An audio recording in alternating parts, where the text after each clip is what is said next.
Well, it's great to be back in Albania. Looking forward to going to SHKODRA. Airport, once again, expanding. So easy to get through. It's really quick, really efficient.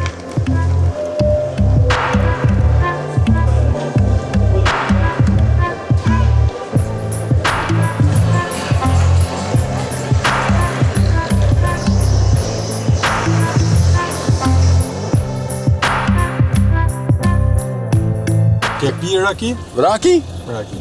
Jo, unë ndëlloj për 2 muaj. Po. Po tani? Po, tani? Tani? Po, tani fillon.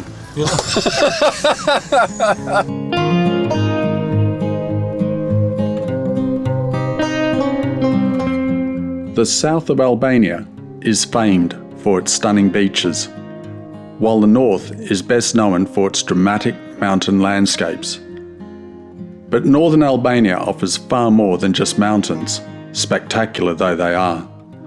Today, we're heading to SHKODRA, the largest city in the north, and a cultural heartland rich in history, art, and tradition.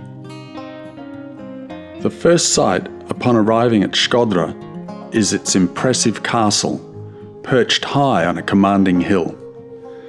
It seems only right that I begin my journey here. Rëzafa Castle is such a great place to start my trip. From here I can see everything. Looking south, you've got 2 rivers, big rivers, the Drin and the Kiri, and they converge right here below the castle. To the north, the Buna River flows out of Lake SHKODRA, which stretches wide before me, then fades into the distance. This is the perfect setting for a fortress, strategic, elevated, and commanding. It has served that purpose since antiquity, withstanding numerous sieges, most famously resisting Ottoman invasions during the medieval era. Mehmet II then launched a huge siege on this castle in 1478, 10 years after Skanderbeg's death. It was a bloody siege and neither side was giving in. This castle was held by the Venetians and they refused to surrender. Mehmet II was also taking big losses. They decided to come to a truce. The Venetians would retreat, the inhabitants of the castle would be saved, and the Ottomans would take over. After their conquest, the Ottomans set about restoring the damaged fortress and became the latest guardians of a site that was already 1800 years old. They were but just one in a long line of caretakers. Over the centuries, this fortress has been held by the Illyrians, the Romans, the Byzantines, the Bulgarians, the Serbs, the Venetians, and the Montenegrins, each leaving their mark on SHKODRA's layered past.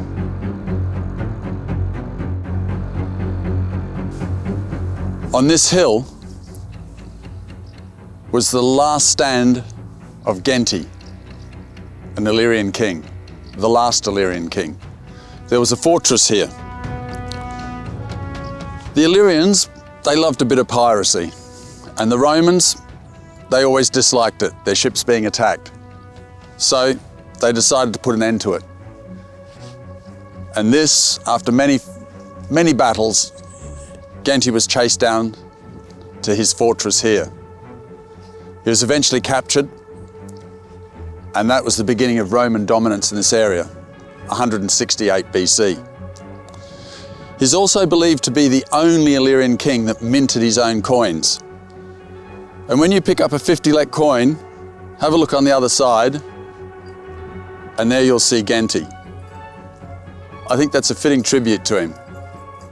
The first Illyrian king, the only Illyrian king, probably that minted coins. That's where he belongs. That's for you, Genti.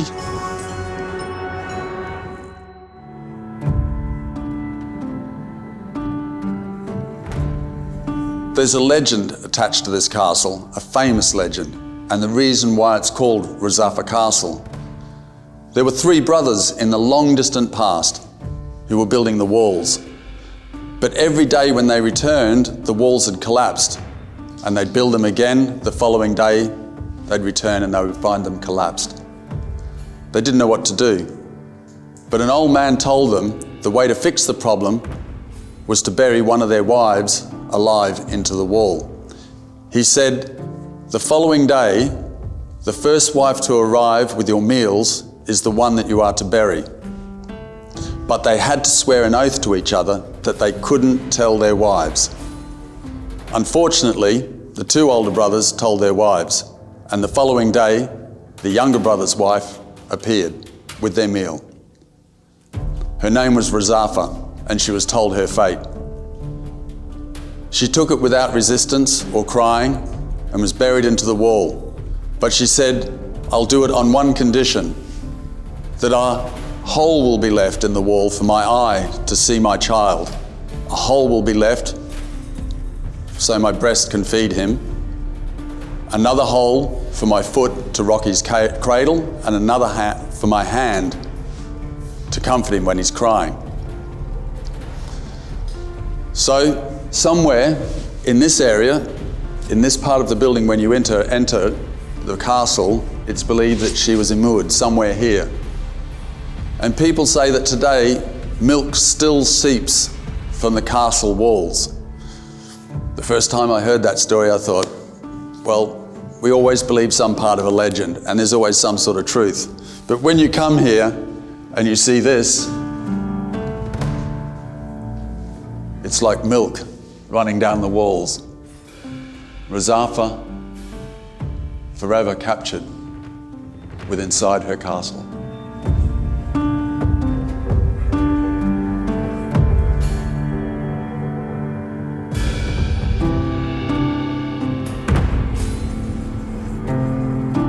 Looking east from the castle walls, I notice extensive construction in and around a building of importance to SHKODRA. Intrigued by the activity, I decide to head down for a closer look.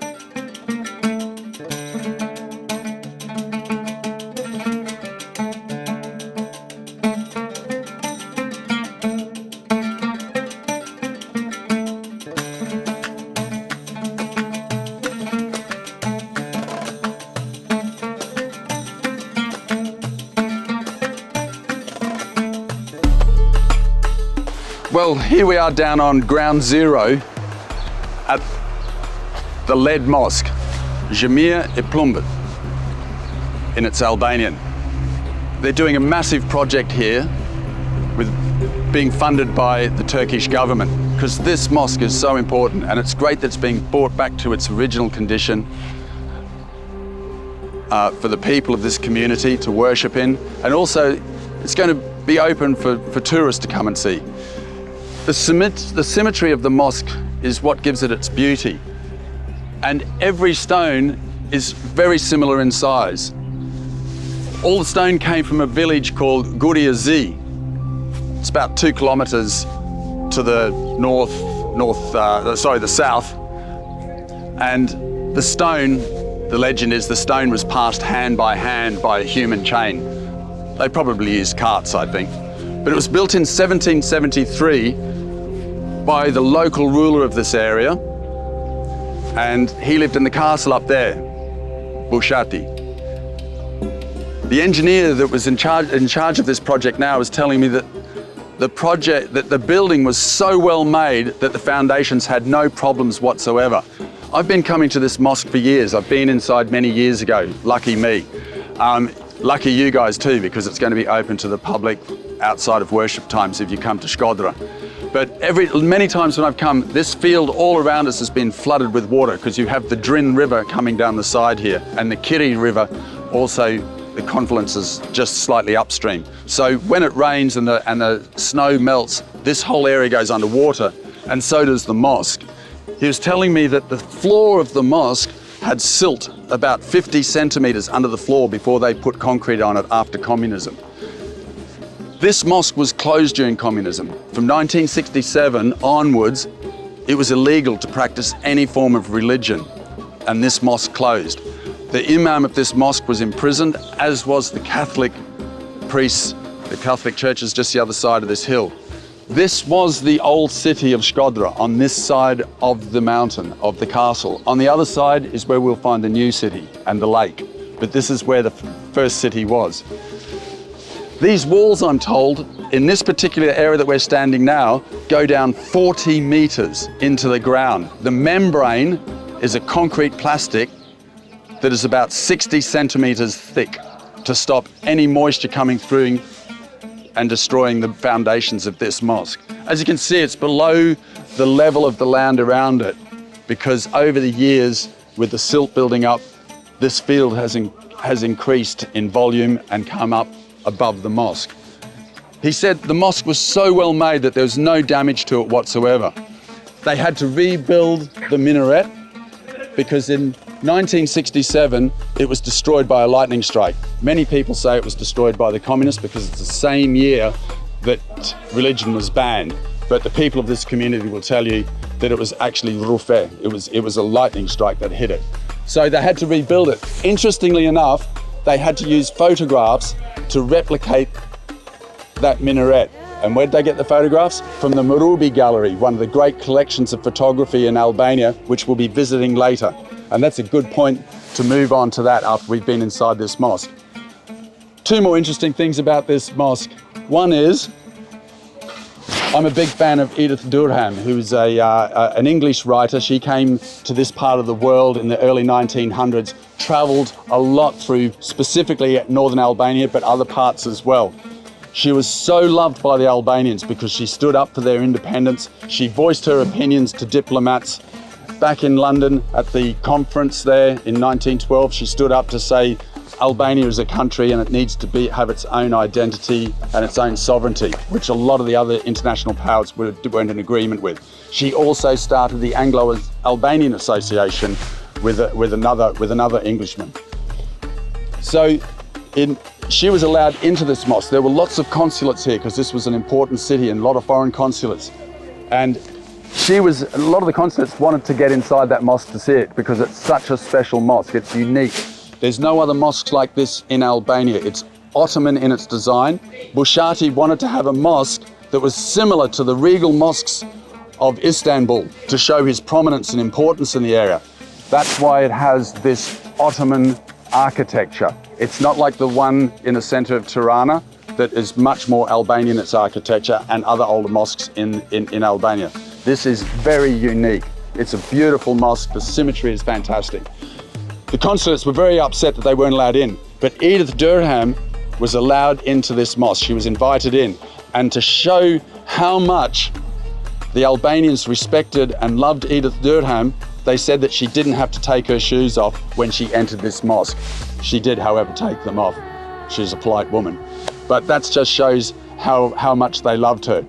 The consulates in this area, they were very annoyed that this English woman was allowed in and they had never been given permission.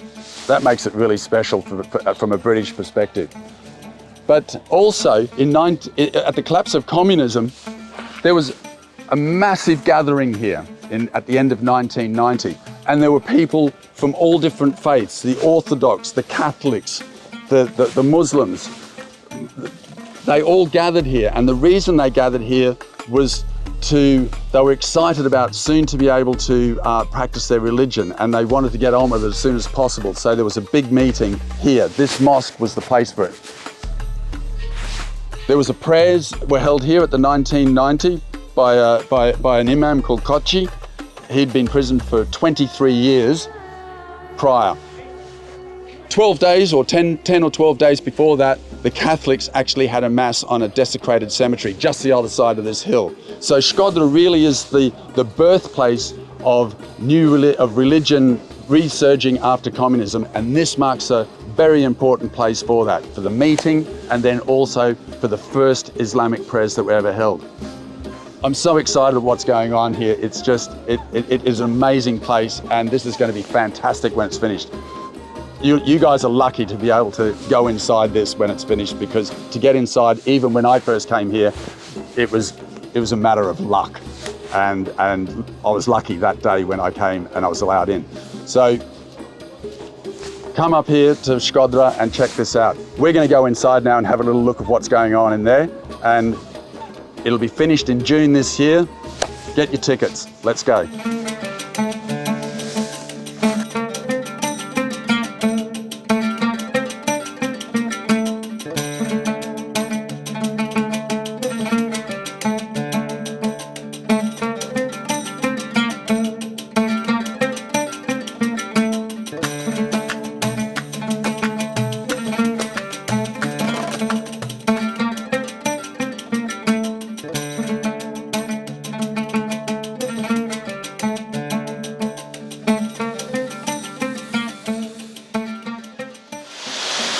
This is, I believe it's the only mosque, Ottoman mosque in Albania with a courtyard at the entrance. And it's a beautiful little courtyard. It has small domes on the roof around the edges, which give it its name, which are covered in lead.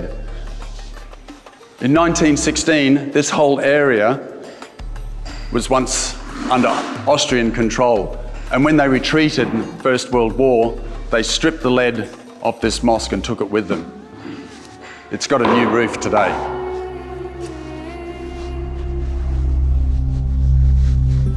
Mirëdita, si jeni mirë? Shumë punë.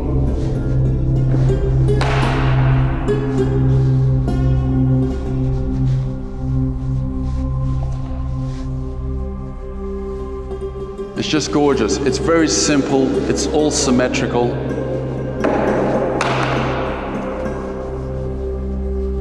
The proportions are just outstanding. It's so easy on the eye.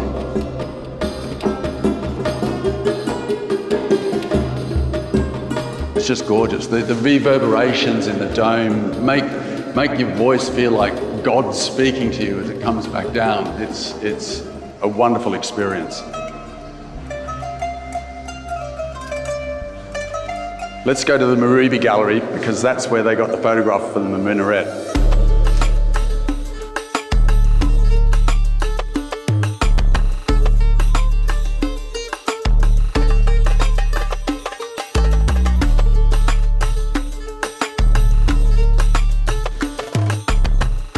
The director of the Marubi Gallery, Lucian Bedeni, is waiting to welcome us. Lucian. Hi. Good to see you again. You're welcome. You're welcome. Si jeni mirë? Good. Excellent. Si jeti? Unë jam shumë mirë, faleminderit. Pëlqen SHKODRA. Okay. I'm very happy to be here. Edhe unë jam shumë I gëzuar për këtë. Faleminderit.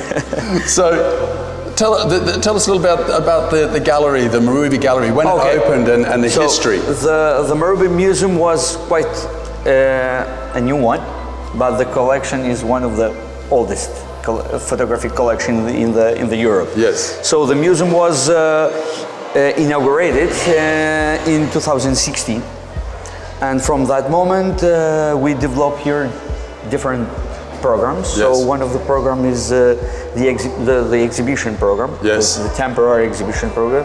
As you see now, we have a new exhibition. The new exhibition. Yeah, I just missed the Gregory Creeks one, but I'm happy to see the Jakova and you missed one of the greatest shows. I love his work, but I've not seen his prints. Okay. So and the base floor is, as I mentioned, for the temporary exhibitions, and we have another space, lounge area. It's more about the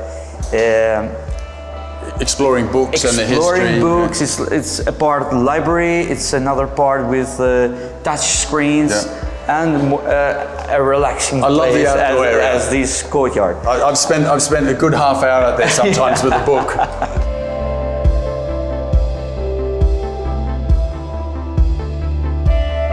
Here we are. This is the permanent collection. It started with Pietro Marubi. It started from Pietro, but why we have these three rooms, this kind of composition, it's because of the three Marubi generations. When the photography was invented in Albania by Pietro Marubi, And the second moment is the second generation is Kel, Yes.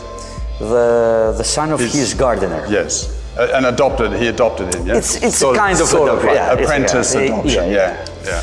And the third moment is Geg, the son of Kel. Yeah. This is the Marubi Dynasty. Yeah. And And they're all very different in their style these three too, aren't they? rooms, they're also related with Albanian history. When Albania was under Ottoman Empire, Yes. the moments of the independence, the Albanian Yes, Renaissance. yes. Renaissance there, yeah. And the Albanian in monarchy Yep. and in Post-monarchy in post-monarchy, also in the communism time. Yeah.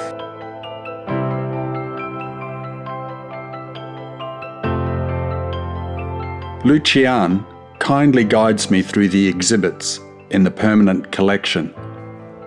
Each artifact on display helps to tell the story of this remarkable photographic archive and the history it preserves.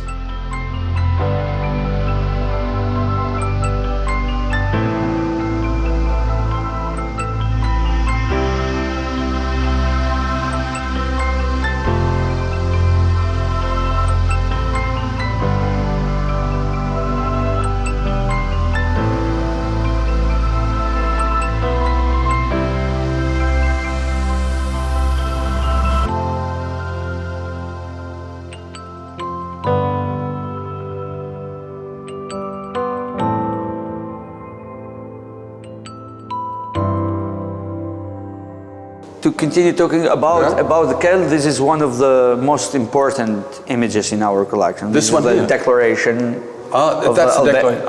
of the Albanian independence. Wow. The picture was made by Kel in the 20 years of Albanian anniversary in 1937. Right. In Tirana. Wow.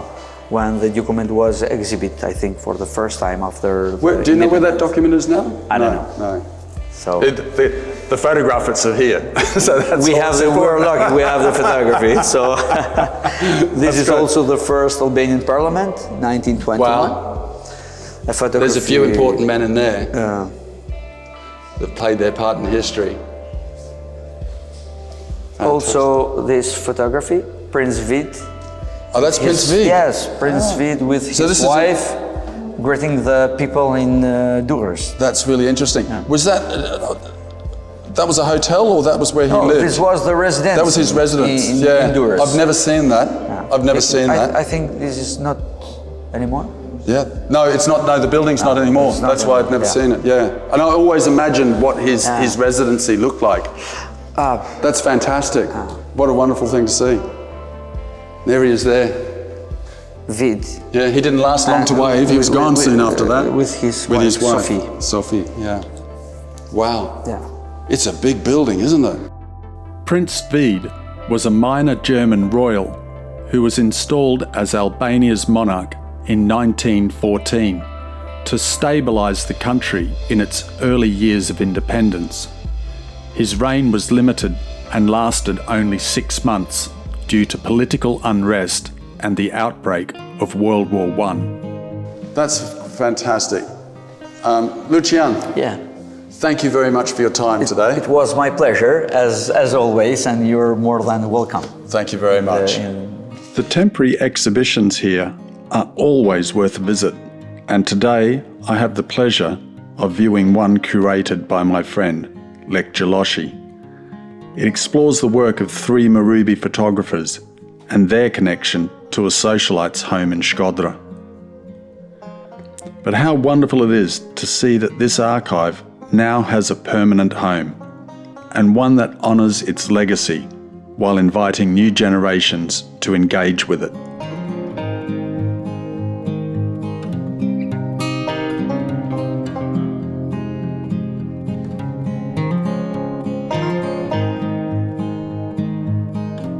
After such a busy morning, I realise I haven't had lunch.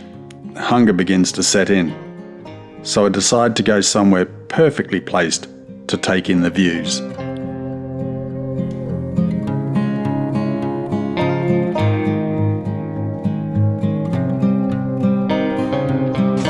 Well, I've driven about 5 kilometers along the shoreline of Lake SHKODRA, and I'm on the western shore.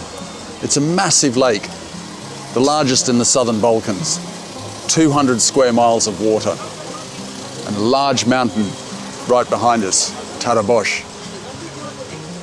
On the other side are the beginnings of the mountains of the highlands. There's so many activities here now, with kayaking, canoeing, jet skiing. You can swim here as well. And in summertime, it's a really good place to come and get away from the heat in the afternoon because the mountain protects you from the sun. It's also a great place to have lunch, and that's what I'm going to do now.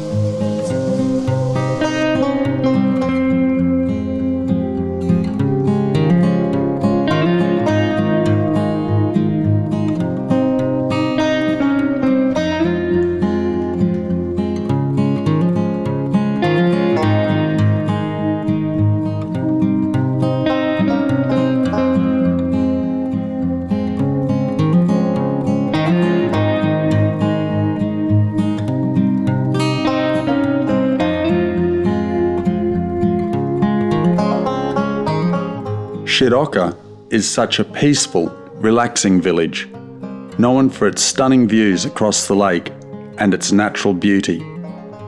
Once a bustling port for the steamships that carried goods and passengers around this lake, today it offers a slower rhythm, perfect for hiking, fishing, or simply swimming in the calm waters. It's such a splendid holiday destination that King Zog built a luxurious summer villa here.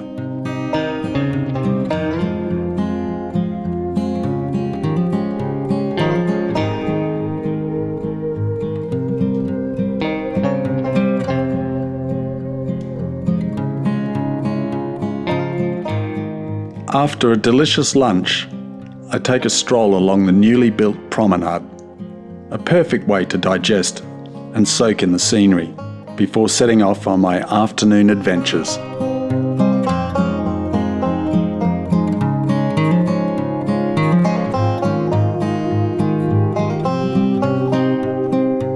I've taken a 10-minute drive to the eastern edge of SHKODRA city, to this wonderful bridge, Ura e Mesit, the Messy Bridge. It's 108 meters wide and it crosses over the Kiri River. It was built by the Bushati family, who were the noble rulers of this area. It's also important because it's the beginning of the old road that went up into the highlands, where the Malasori lived, the mountain people. And you just imagine the Malasori coming into town, guns, bullets across their chest, and also their wives coming in with the produce to sell at the bazaar on market day. This would have been continual movement of people over this bridge in centuries past.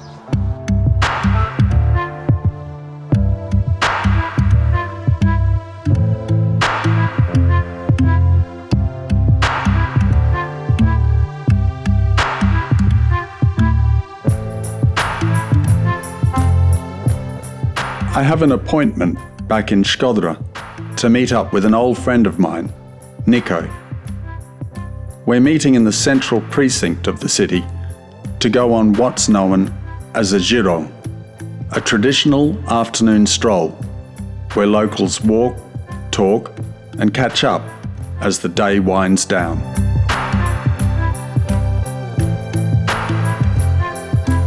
After catching up with each other's news, we pause for a rest.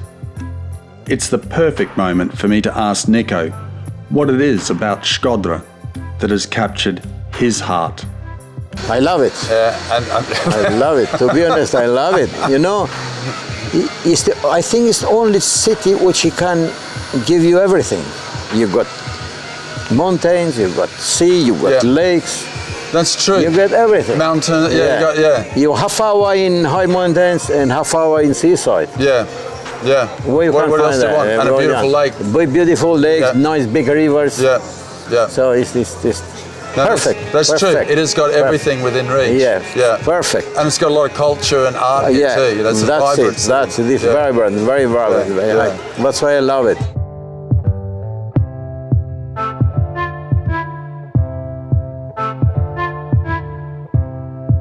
It's been great going on a giro. Oh yeah. But what is a giro?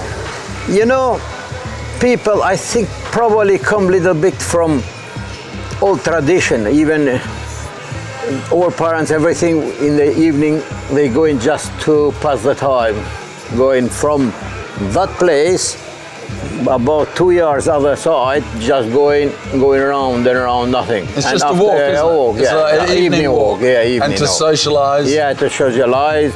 When we've been teenagers, just to see The girls. girls and stuff, chasing the girls that time. So probably it's really little bit embarrassment to say it now, but it was true something. That's life. Yeah, that was. I always think of it as a walk to see and to be singing. Yeah, that's true.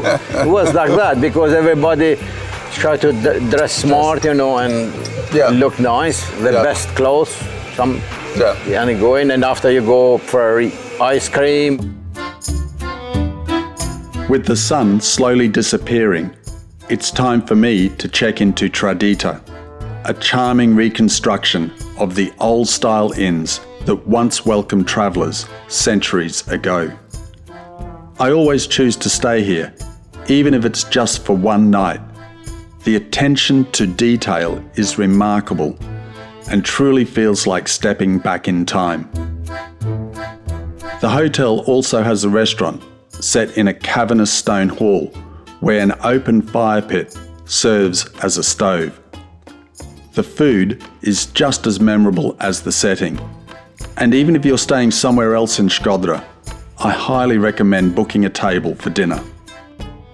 Well, this evening I'm going to have one of my favourite meals. They do it here at Dritare. It's baked carp that's caught out of the lake, baked in the oven with onions. It's absolutely delicious. I love it. It's a real specialty for me, and Dritare really does it well. That's my dinner right there.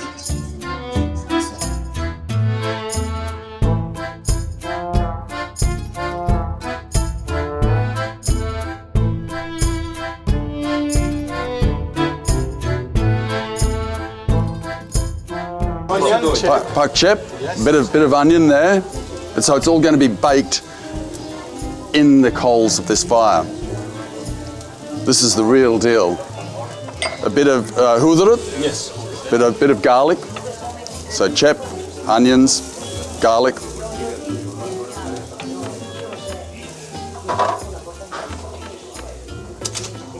He's done this a few times. I mean, you just very rarely go to a restaurant and have your meal baked over coals. This is like the traditional hand that for centuries, if you were traveling through this part of the world, this is how tomat, a bit of tomato in there. I'll stand around this side here.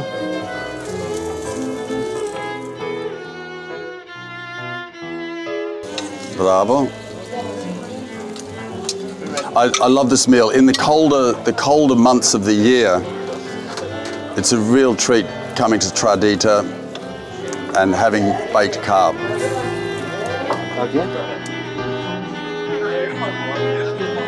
Voila, there it is. I'm on my second glass of wine. I'm hungry now.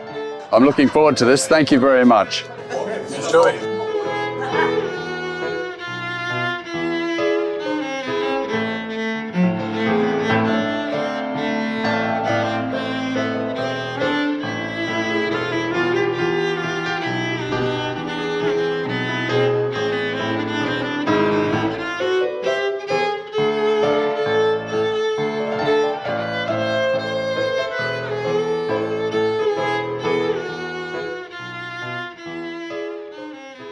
Gazua.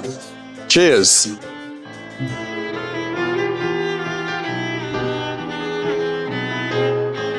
Wow. Wow. Follow me there at Shum. Tulusham Duat. This looks fantastic. This is my favorite meal. In one of my favorite places. Can't get any better. This meal is simply too good not to share, so I invite the crew to join me. We settle into a wonderful evening. Good food, great company, and stories flowing as easily as the wine. But we're mindful of the time. Tomorrow, John, the owner of Dritare, has kindly offered to take us on a quick tour of the DUGAGJIN highlands. It promises to be a long day, so an early night is definitely in order.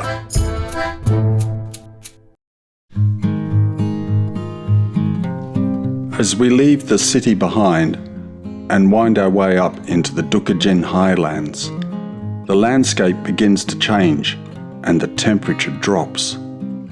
John, who was born in the Shala Valley, isn't just taking me on a journey through the mountains, but through the world that shaped him. This valley has only recently become easily accessible to tourists, and in centuries past, only a handful of travellers ever ventured into its isolated reaches. So you are welcome in the DUGAGJIN area. This is the Shala Valley.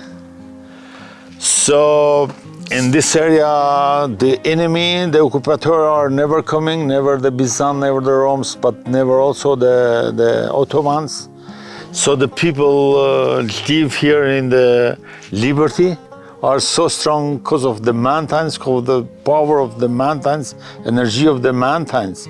So the people in the belief are between nature and the Christianism, but more, I think it's more percent to the nature, to the energy of the mountains. Oh, the myths from them. the protect, yeah, and from the myths from many years ago. Life here has moved to its own rhythm, untouched by the outside world. Travellers in these parts had always been viewed with suspicion, but one visitor was warmly welcomed. An Englishwoman named Edith Durham, who journeyed through this region in the early 1900s, became particularly attached to the tribal people who inhabited these northern valleys. As we pass through the landscape she once described, I pause to take a photo of John standing beside a small monument. Yeah, this is Edith Durham. She was a missionary from England. She spent a lot of time in this area, especially in the north of Albania, but most of the time she spent in the Shala with the people here. It was really in love with the people here, with the zakons here, I mean the kutums and how the people live, how the people change. She recorded all this. Yeah. All this, and she wrote about that. They are so proud. Yep. And they wish the God, or they pray to pray to still in the peace, because she was really something for the people here. For the people here. Yeah. She was really close to them and loved them dearly, didn't she? Yeah, It's like, so much. And the very first book that I read about Albania was Hi Albania by Edith Durham. In her book, Edith Durham recounts her time among the tribes that inhabit the mountainous north, recording their laws, customs, and way of life. But it was her tireless work organising and distributing aid during the turbulent final years of the Ottoman Empire that truly endeared her to the local people. In gratitude, they gave her the unofficial title, Queen of the Highlanders. And to this day she is still revered. Her name can often be seen on buildings and road signs throughout Albania.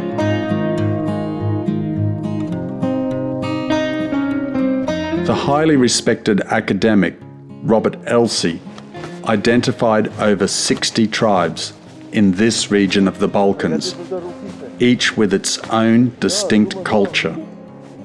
Their strict codes of law and tradition offer anthropologists a rare window into Europe's ancient past. It's this enduring way of life that makes northern Albania not only unique, but profoundly significant in understanding our shared human history.